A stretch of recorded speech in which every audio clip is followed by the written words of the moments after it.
tell me the Conor Benn side of it. Like what Yeah. what growth did you see from I'm Conor about Benn? to do that. I'm done with the Chris Eubank Jr. Now let's focus on Conor Benn because yes, he does deserve credit here. It's not his fault that Eubank Jr. agreed to this. All right, so Conor Benn executed perfectly. The game plan was awesome because it was aggression from the start. It was on the front foot from the start, body shots from the start. Straight right hands, not throwing combinations, not falling off balance, looping your left hooks like he was the first time around. He checked his anger, he checked his passion, he checked all that at the window, and that they did at the gym. So the fact that he was able to carry the strategy from beginning, middle, and end, that is all Conor Benn's fight IQ. That's all his intelligence discipline. So those are all things that a young fighter learned from the first time around against a veteran that's been in there with bigger, stronger, heavier fighters. So Conor Benn needs a lot of credit, right? Because he's not a middleweight fighter. He's not even a super welterweight fighter. He's not 154.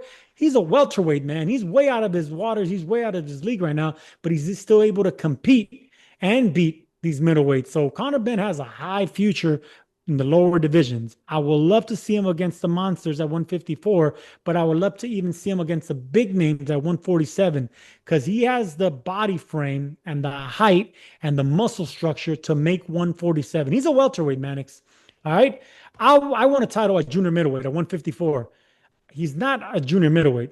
If you compare him to Fundora, to Well, I Bakram, mean, to Fundora, like that's everybody. Virgil Ortiz, all these guys are way bigger than Conor Benn because Conor Benn is not a junior middleweight. But at welterweight, he's going to be a problem for everybody. I'm interested to see, look, he's calling out the welterweights. He's naming 147 is where he guys are going to go.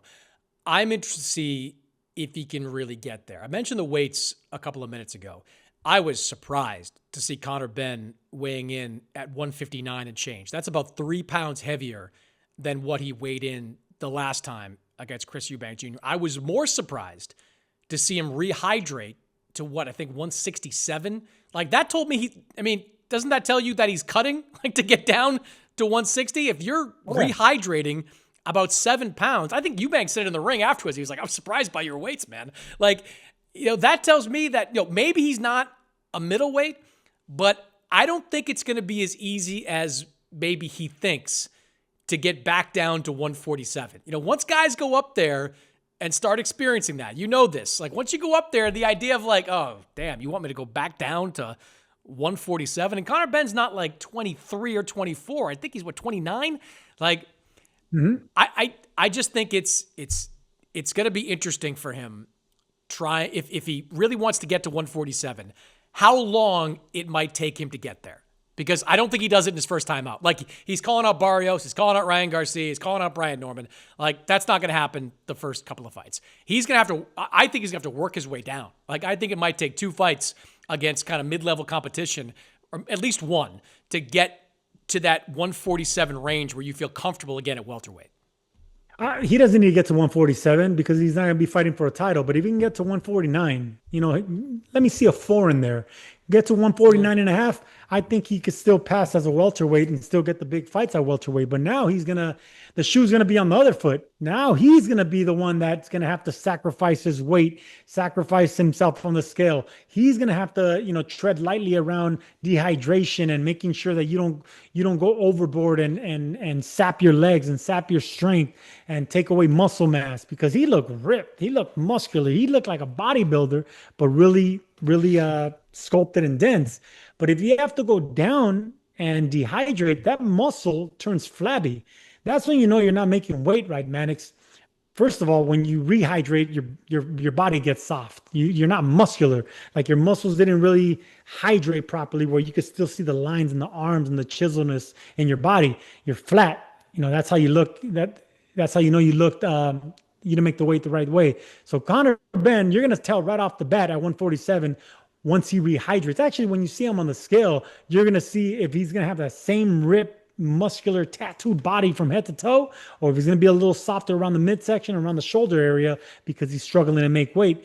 But that's just the way it is, man, when you're fluctuating in weight, playing with middleweights and then having to drop down to your own weight division at welterweight. Yeah, I think the next fight, 150, 149, something like that. Just work your way down.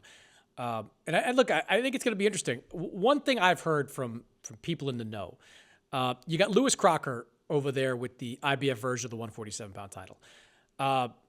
If Devin Haney beats Brian Norman next week, I've already heard some talk about matching Devin Haney against Lewis Crocker over in the UK.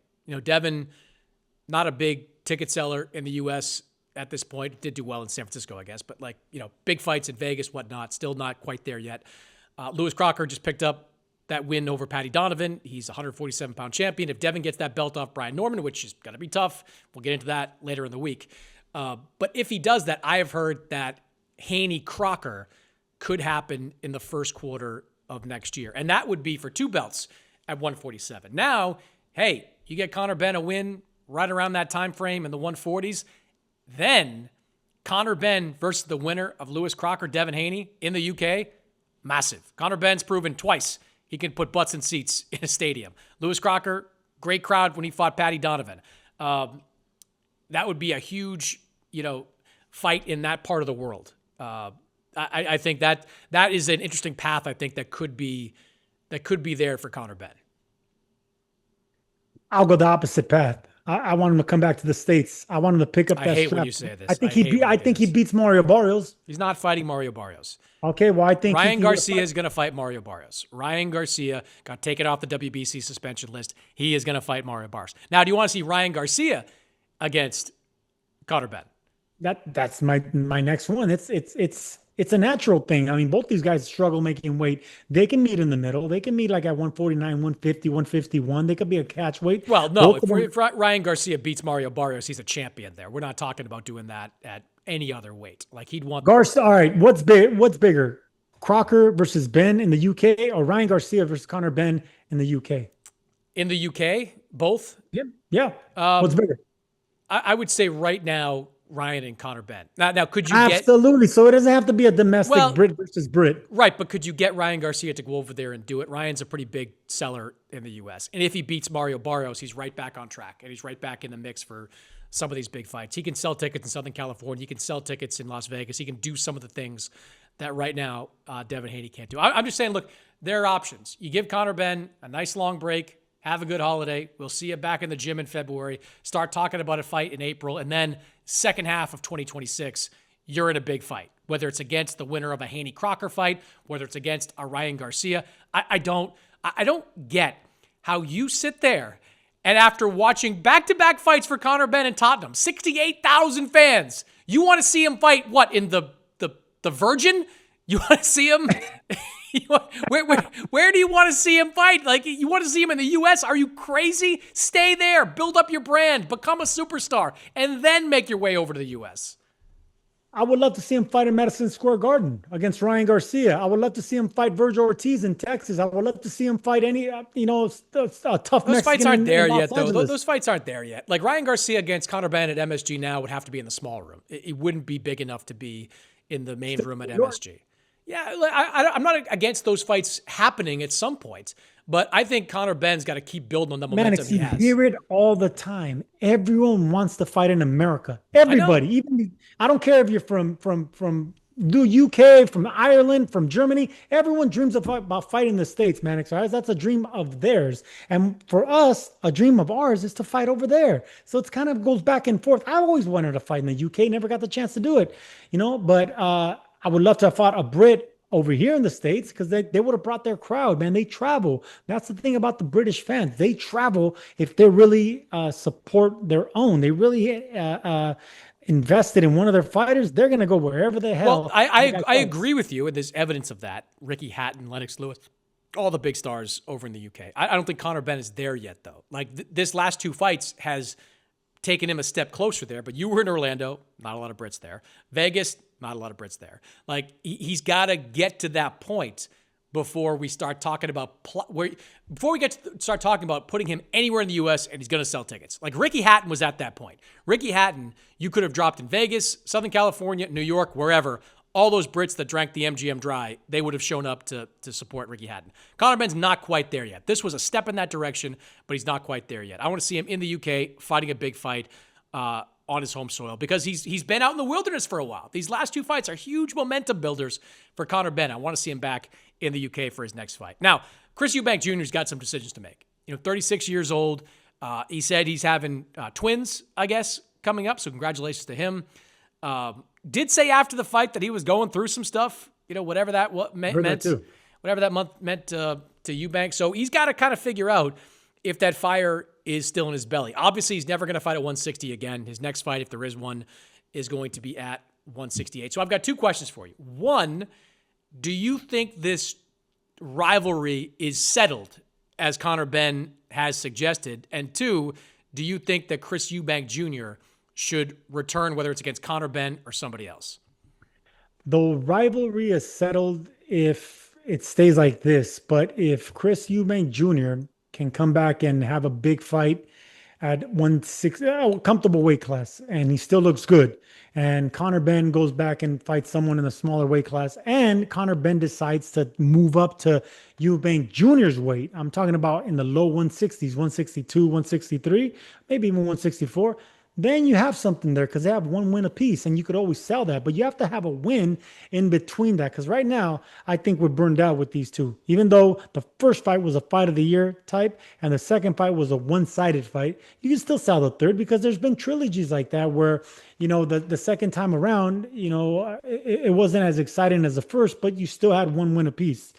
So you can still sell it, but they have to come back and do something great. Eubank Jr. has to prove that he's not shot, that he still has hunger in his belly, that he wants to prove himself and get that win back.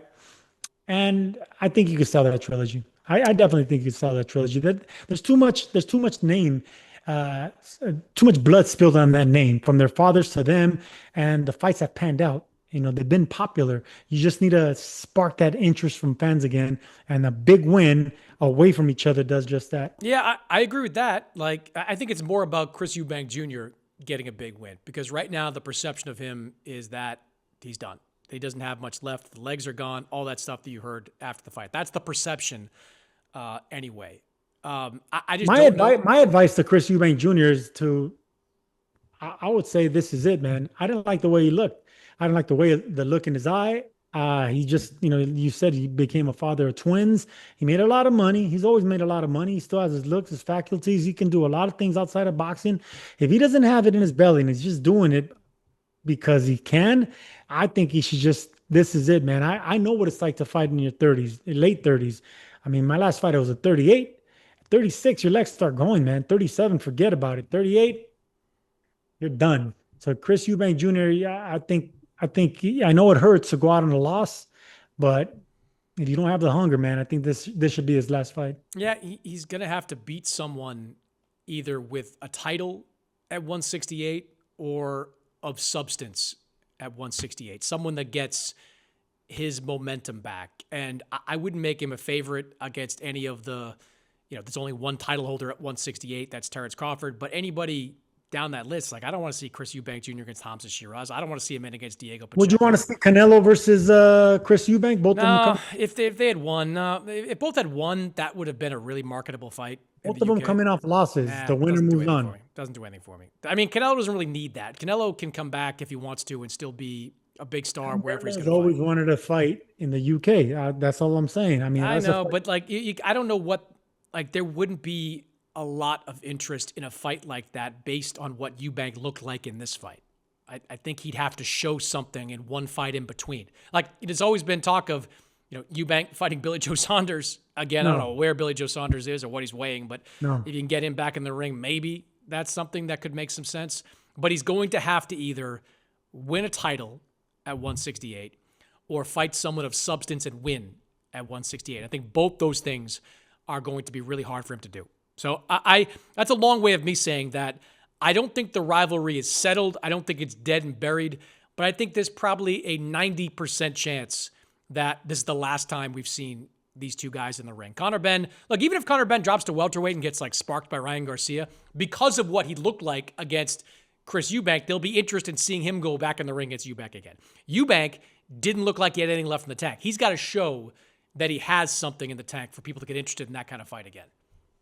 There's a 90% chance Eubank Jr. will never pick up another title, even if it's the IBO. I just don't see him having the hunger to get a stay busy fight and then fight for a world championship. and then even winning that world championship. I just think the best of Eubank Jr. is gone, and if he wants to just finish that trilogy and have a stay busy fight in between and go for the trilogy, I think that's his best bet. But other than that, if he doesn't have the strength and the hunger and the motivation to do that, then call it a career, man. You had a wonderful career, and he made money. There's no shame in that. Yeah, both these guys made life-changing money, Hmm. generational wealth.